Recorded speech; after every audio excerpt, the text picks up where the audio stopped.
So, what are office hours? The office hours that we are going to be utilizing every Tuesday at 9 a.m. is going to be covering different topics. And currently, right now, as you've seen since we launched the school community, the topic has been sleep. And I've actually been having good conversations with individuals who are interested in sleep, are still on the fence about, well, my sleep is good, but what can I get from this Sleep 101 rebuild course? And the conversation and answers I kind of been giving back to them is, when we read books like The Power of Naps, 8 Hours of Myth book from Dr. Nick Little Haynes, Matthew Walker, I think he has a book as well called Sleep, and all these different sleep books out there. What's ended up happening is they're getting really deep into the physiological side of the house and what's happening to the brain from a neurological standpoint. And yes, they offer tips and tricks and everything like that. But one thing that I've noticed as an educator for myself is they're all great and they're usable. But one thing that I really have found to be super successful and what helps develop really good habit building is developing systems that are actually working within your everyday life and that actually can be implemented into your lifestyle from a high stress situation. I'm not saying everybody's lifestyle is high stress, but we do have some of those moments where things are out of rhythm and we want to go ahead and get things back in rhythm. So my concept and my ideas from developing systems is based off of my time as a reconnaissance marine. And one of the things that we did was not develop systems when the rhythm was actually moving forward. We developed systems around when the rhythm was not actually having rhythm. So we developed systems that allow for us to get ourselves back into rhythm. And the idea we can go ahead and utilize, and if you take the Sleep 101 course, what we do and what I talk about within there is the concept of taking off on an airplane and then you're up in the air and then how you go ahead and land in the airplane. And you can kind of dive into more of that. But that concept talks a lot about there's specific systems that you have to go through before the plane actually lifts off and takes off. And there's certain systems that you have to go ahead and run through when the plane comes down and lands. So it's the same concept with that when it comes to sleep. When we talk about this idea with sleep is you go ahead and want to have specific systems to go ahead and get you going into your day. And that is your takeoff and that's your wake up time. And your ultimate sleep rhythm is anchored back to your wake up time. And then your landing systems is what helps stop, downshift, and get you ready to prepare for sleep. And I talk a lot about that idea that our systems, when it comes to sleep, is stated based off of really just downshifting the nervous system so that the body's in a higher state of relaxation so that we can sleep both physically and mentally. What ends up happening is throughout the day, we end up having all of these micro stressors going on, and it could be from nutrition intake, it could be from hydration intake, it could be from training, it could just be from work stress, life stress. There's a lot of different micro stresses that come into your day. And the idea here with Sleep 101, the rebuild program, is to develop systems on how to downregulate the system so we can go ahead and not be caught up on all of those micro stressors throughout the day. And then you actually have a wake up system that allows for your body and mind to be ready to rock and roll to handle those micro stressors. So if you're kind of wondering what it looks like or what it is that we kind of hammer into when it comes to the Sleep 101 course, it is a lot of these systems. And again, it goes back to the idea of what Omni Athlete Training Systems is. It is overall a systematical approach that allows for you to manage the micro stressors in your day. One thing that I highlight a lot is we don't have bad days, we just have bad moments. And we can always build off those bad moments to get back into rhythm to have good moments. And the goal is always to stack good moments over time, but it is inevitable that we end up seeing that we have bad moments. So we want to go ahead and develop the malfunction drills or malfunction habits to get us back into having good moments. And that's really what it is. So, if you are on the fence about utilizing the Sleep 101 course, or if you're one of those individuals who don't believe that they can get something from this course, I challenge you. I challenge you to go ahead and take this course and find if you can go ahead and take something from it. I've had individuals already who are taking it find that, oh, I thought I had really good sleep habits, or I thought I was sleeping deep, or I thought I was doing X, Y, and Z. And they're like, with developing these systems, have allowed for me to create better awareness as well as structure, and then has helped me put action into play into my everyday life. And that's come down from, what does their training look like at nighttime? Or hey, maybe they're adjusting their training to the morning now because they found that at nighttime their training was actually keeping them awake. Or the next big piece or is caffeine timing. They found that, oh, I've been increasing caffeine because I've been tired. Now what I'm doing is I'm removing caffeine and I'm eating more food in terms of healthy foods, proteins, fats, and carbohydrates. And I've also tried to implement a 20 to a 30-minute recovery period or nap in between my day, between 12 and 3 p.m. sometime around there, to help with energy. As well as we go ahead and look at sleep environments. And that's kind of one of the biggest things that I realized over the past, I'll be honest, probably the last month since I've launched this course, is this idea of sleep environments. So I talked about this on the first office call. I was out in North Carolina, and I had a trip out there. And recently, the past few trips, I've been pretty much had sleep deprivation because I was up coaching ultra marathon races. So we had one out at the Go One More for Mike Egan and Grady, where it was a backyard ultra where, I didn't sleep for almost 36 to, 40 hours that weekend. And if I did, it was like really just micro naps, like 20, 30-minute naps. I really didn't get no good sleep until the back end of the race. And I had to be up early because I had to be at the airport the next morning. So sleep was really rough there. Came home, I'm trying to keep my sleep environment as perfect as I can from a condition standpoint to allow for me to get the best sleep possible. But again, I am a dad, I'm a husband. I do have children who wake up super early. So I have to go ahead and try and develop a really good sleep environment, which I feel like I have a really good one. And then I actually had Cocodona 250, where I traveled for almost 7 to 10 days. Where the first couple of days, I slept on an air mattress, and then I was pretty much sleeping in a tent or taking dirt naps all over the place, anywhere between 7 to 30-minute naps. Sometimes I think the longest window of sleep I got while the individual mark was racing during that 110 hours, I think it was like 90 minutes. Everything else between 30 and 20 minutes. And then obviously, I got some good sleep the night when he finished. And then, obviously I had to drive back. So and then I came back home. Again, I'm not saying I'm not having good sleep when I'm home. What I'm trying to get to and highlight is there are circumstances that we just don't have control over. So the things that we do have control over, we want to try and go ahead and mitigate all of the things that we don't have control over. So when I come home, I try and keep our room as close as possible.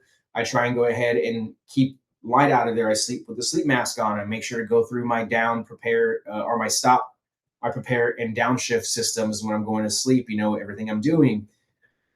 So, all of that's going really well. And then we traveled again for the GBF 100 ruck. And we had 3 athletes out there competing. And again, sleep the night prior going into, I slept on an air mattress, wasn't the best. And then I was up pretty much the whole next 38 to 40 hours, pretty much. I had a couple of 90-minute windows of sleep here and there, 30-minute windows of sleep, but I was consuming caffeine. I was utilizing nicotine to keep myself awake. Again, all of these things that I usually don't do when I'm home. And when I do come home, I remove all of that. And what I mean by that is I actually have shifted to decaf and half caffs now. And usually is what I do. So there's times where I'll go days without any caffeine, and then I'll utilize a half calf in the morning and then go from there. And I've seen that's helped out with my sleep as well. And then, when that event was over, I got some good night of sleep that night, woke up the next morning, went out for a 2.5-hour run. But that evening we flew out, and then I got home super late. The next morning had to be up early because we had kids going to school and doing all of those things. Well, 7 days later, I ended up traveling out to North Carolina. So I've had this huge travel window where sleep has been really just up and down. I would say that the coalition variation of sleep has been very wide instead of very minimal. And that's just due to just the demands of the coaching that I've had to do. And super grateful and super blessed that, I have an athlete who lives in North Carolina. She's 14 years old, is number 1 in the world right now for 14 and 15 in the CrossFit Games age group.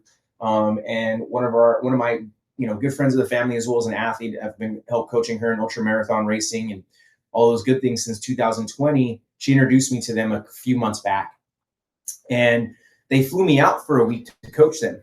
And the my travel schedule was actually flying out early Monday morning, so I flew out like at 8:30, didn't get there until 4:30. Flying from the east or from the west coast to the east coast to west coast is an all day thing. We know that sometimes. And when I got into town, I got out there, got set up, and went to bed probably about 11:30, 10:30 around there, a little bit later, maybe midnight. But ended up, doing my normal systems of, my stop, my prepare and downshift protocol that I utilize, which you can learn in the Sleep 101 course. Was asleep, and then I ended up waking up almost 10 hours later. So reason why I share that full backstory to this point was one of the biggest things I didn't realize was when it came to this sleep environment aspect, it wasn't that I wasn't having a really good sleep environment. What I noticed was the noise in my sleep environment a little bit higher than I realized, or I'm just accustomed to it. So when I flew out to North Carolina, literally it's in the middle of nowhere. And what I mean by that, in the middle of nowhere, it is literally on farmland. So, when you wake up in the morning, I didn't hear any roosters crowing. I didn't hear any chickens crowing. I didn't hear anything like that. What I realized was that the sound around me was so just kind of dropped down multiple decibel points that allowed for me to actually sleep really deep. Another big thing too is out there it's summer right now, so it's 100 degrees. Well, they have AC there, and what I found out was not everybody out there has AC. So I was super grateful and super uh, stoked to have AC to be able to experience that. And so that the house was at about 70 degrees and it was nice and cool. And I was able to sleep really well. I had my sleep mask on, woke up in a frantic. But what I realized was over the next 5 days, I was actually getting some really deep sleep, really deep sleep, some really good sleep quality just by changing the sleep environment from a noise perspective, meaning they didn't have birds chirping outside my window. I didn't have my dogs coming in and out of our patio door. I didn't have all of these micro stressors that were causing me to either wake up or naturally just kind of affect my sleep naturally without me realizing it. So when I'm talking about sleep environment in that aspect, it can be really rejuvenating to go ahead and take yourself out of your current sleep environment and maybe go on a trip or maybe go to an area when you're on this trip to try and see if you can remove some of these stressors that you might have naturally at home to see if you can access better sleep. Now, how do we go ahead and mitigate that at the house? Because when I came home, it was something I expressed to my wife because she was like, what I found was waking me up and keeping me awake is the dogs coming in and out of the patio door, is the dogs running back and forth across the room, is the dog jumping onto the bed. There were all these things that were causing us to have sleep disturbances that were affecting our sleep environment. So she also, while I was gone, decided to try closing the patio door, completely putting more things over our window for our sliding patio door so no light comes in. She also decided to go ahead and close the door now that the dogs come in. Why we didn't do that in the past? Well, we're dog lovers. We enjoy having our dogs sleep with us. Our dogs love sleeping with us. But it also was affecting both our sleep. So what she found with that was that she was getting better sleep and she was feeling more rested, which is a really important thing for her as a mom who is always on the go as well, who works out, who is going to school full time, who are doing a lot of things that she does need her rest. And I'm pretty sure everyone who's going to be watching this or listening to this, you also need your rest. You also need some really good sleep. So when it comes to sleep environment, the idea here is to try and mitigate as much micro stressors within your environment as possible, even if you're already doing it. So something that I've learned from doing this course and building it out and creating awareness around my own sleep protocol, around my sleep environment, my sleep systems, even though I've already had some already built in, almost come up on a decade now. I had to fix my sleep a decade ago because I was having really horrible sleep issues. I was up all the time. I just wasn't doing it correctly. So I had to go ahead and fix my own sleep. I didn't go to a sleep doctor. Yes, I read books. And what I started finding was like these books are great, but there's nothing that's really developing actionable plans that happen within these real life situations. And they do give you habits, they do give you ways to do it, but I just found that they weren't as flexible. And one of the things that I found to be as an educator is I want to go ahead and develop courses that are flexible and not rigid to allow for you to go ahead and be consistent with these sleep systems and these habits and the things that I want to teach to everyone so that it actually creates lasting and lasting impacts and longevity within your lifestyle.